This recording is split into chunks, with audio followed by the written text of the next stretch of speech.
Google desativa Google Maps na tentativa de confundir soldados russos na Ucrânia. Enquanto isso, Rússia declara que a Ucrânia estaria usando seu serviço como escudo. Empresa Airbnb oferece 100 mil alojamentos gratuitos para ucranianos refugiados. O país relata que mais de 500 mil pessoas já saíram de suas casas. Te atualizaremos sobre essas notícias e outras no vídeo de hoje. Salve galera, tudo bem? Sou o Lucas Filo, estou aqui mais uma vez apresentando no Planeta Novo, segunda vez apresentando sozinho por aqui. Estava aqui semana passada falando sobre o futebol, a relação do futebol com a guerra. Os jogadores, inclusive, hoje chegaram no Brasil, aqueles que eu citei no vídeo, vários daqueles que estavam em Kiev. Hoje a gente vai fazer mais um vídeo de atualização sobre o que está acontecendo lá no leste europeu, tem bastante coisa para comentar. Eu, para quem não sabe, sou roteirista aqui do canal, fico na parte da redação, fazendo essa parte de pesquisa com outros roteiristas também. Aos poucos a gente vai aparecendo por aqui também na frente das câmeras, não só por trás, e hoje quem tá por trás das câmeras é o Fabio. E aí, Fabio? E aí, pessoal, tudo bem? Hoje eu vou estar por aqui, então. Vou deixar uma meta de like pra vocês. Tô vendo que vocês estão chegando pesado por aqui, então vou deixar uma meta de like alta, hein? 80 mil likes. Vamos ver se vocês atingem aí.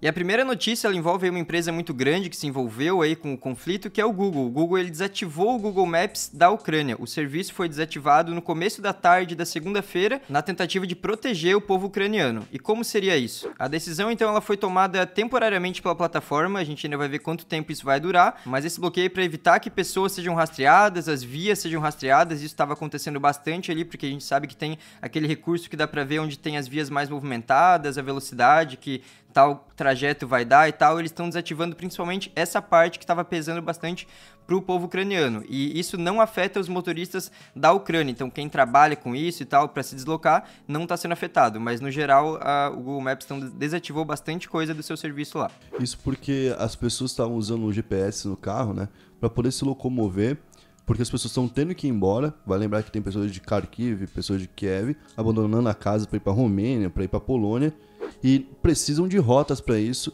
e nesse momento elas são rastreadas então por pessoas da Rússia que estão fazendo mapeamento ali de dados em cima, né, de toda a Ucrânia, e fazia o facilitamento para que essas pessoas fossem rendidas ou que conseguissem através dessas pessoas informações das cidades, para isso não acontecer mais e para proteger o povo ucraniano. Então, né, eles estão utilizando esse recurso.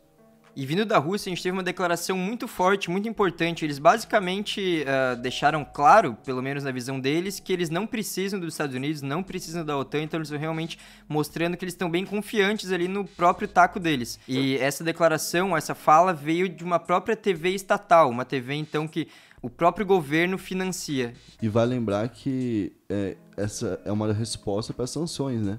Porque o mundo se posiciona se fechando para a Rússia. A gente teve até a declaração de alguns russos pedindo para que não tornem a Rússia numa nova Coreia do Norte, certo? Que é um processo de exclusão total do mundo, né? E aí essa fala foi feita numa TV estatal no momento que falaram: se o mundo não quer a Rússia, por que nós precisamos do mundo?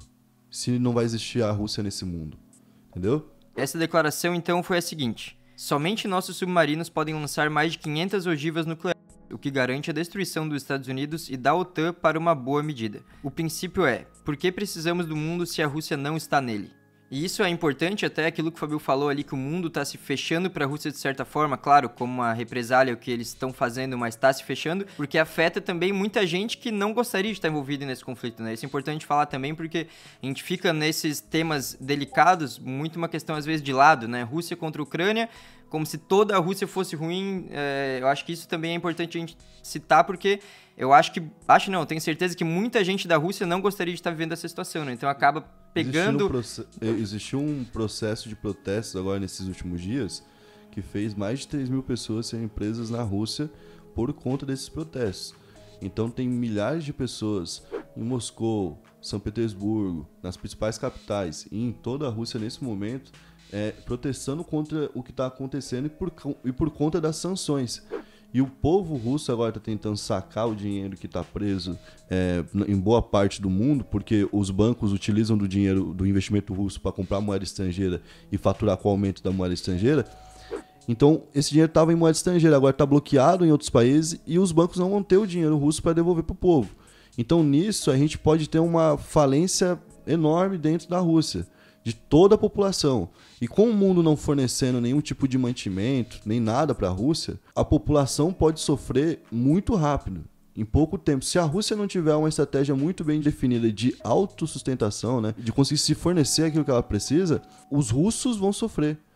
Muito daquilo que foi a estratégia deles para vencer os alemães, que foi a estratégia para vencer o Napoleão, foi a falta de recursos, né? Eles vão tomar do próprio veneno, que pode ser a falta de recursos. E essa cartada de que a Rússia vai utilizar do gás contra a OTAN, ela seria ótima se fosse no final do ano. Só que a gente está prestes a vir primavera, uma estação inteira de 4 meses, depois uma estação inteira de 4 meses do verão. São 8 meses onde o gás da Rússia não é tão necessário. São 6 meses onde a Europa não precisa desse gás russo, onde a Europa consegue lidar muito bem porque não é frio, né? É uma época de mais calor. E até lá eles podem conseguir, de alguma forma, né, encontrar um outro caminho para suprir essas vontades. Então é um péssimo momento para a Rússia dar a cartada que deu. E em pouco tempo, inclusive, os tanques da Rússia vão deixar de funcionar nesse solo que está funcionando hoje, porque são tanques muito pesados e precisam da neve, como ela está hoje, para o solo ficar mais rígido. A estratégia do Putin, ela tá meio datada,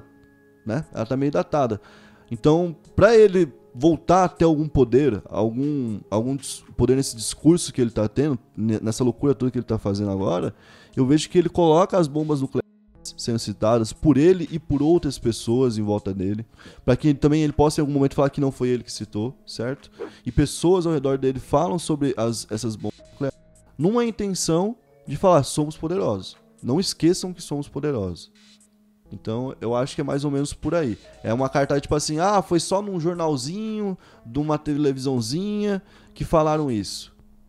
Esse vai ser o discurso, provavelmente, da Rússia. Mas, ao mesmo tempo, isso é muito bem plantado por eles para mostrar que isso é possível. Que eles podem se livrar do mundo se o mundo quiser se livrar da Rússia. E para mim, a principal narrativa no momento desse conflito todo tem a ver com a posição do Putin mesmo, se vai ser um momento de ascensão ou de queda dele, né? Porque acho que agora tá ficando claro que é uma das duas coisas. Ou ele vai realmente mostrar que tem um poder muito grandioso e colocar um temor até no resto do mundo, mostrar que ele tá bem por cima, ou então essas sanções vão ter um efeito bem prejudicial pro país dele e isso pode fazer, claro, com que ele caia de reputação, caia de diversas formas, né? Eu acho que o Putin já assinou a queda dele. Agora basta saber se vai ser agora ou se vai ser daqui a alguns anos com alguma guerra acontecendo no meio disso. A gente não sabe, mas eu acho que ele caçou o próprio fim nesse momento. Porque os russos vão ter que derrubar o Putin, entendeu? Porque os russos derrubando o Putin não faz mais sentido nenhum você sancionar a Rússia. Você vai, de alguma forma, punir os militares que estavam comandando isso, de alguma forma, talvez, mas o povo russo não tem por que ser punido.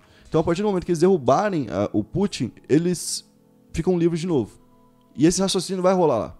E ele vai acontecer e vai forçar ou uma guerra dentro da própria Rússia, que pode acontecer também, ou então a queda do Putin. Então, eu acho que ele jogou muito mal e ele vai ter que fazer algo muito grande para poder retribuir, né, para poder empatar de volta o jogo, né?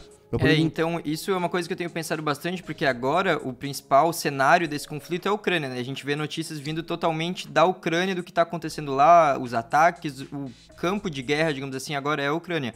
Mas um pouquinho mais pra frente, pode ser não tanto tempo pra frente assim, pode ser em breve, que esse cenário que comece a aparecer mais seja da Rússia, né? Porque isso vai ter um efeito muito grande lá, a gente não sabe como essas sanções vão ser recebidas lá na prática, elas vão entrar em efeito aí em breve, e aí sim eu acho que pode ser que a gente veja cenas mais fortes, digamos assim, vindo da própria Rússia e não só da Ucrânia.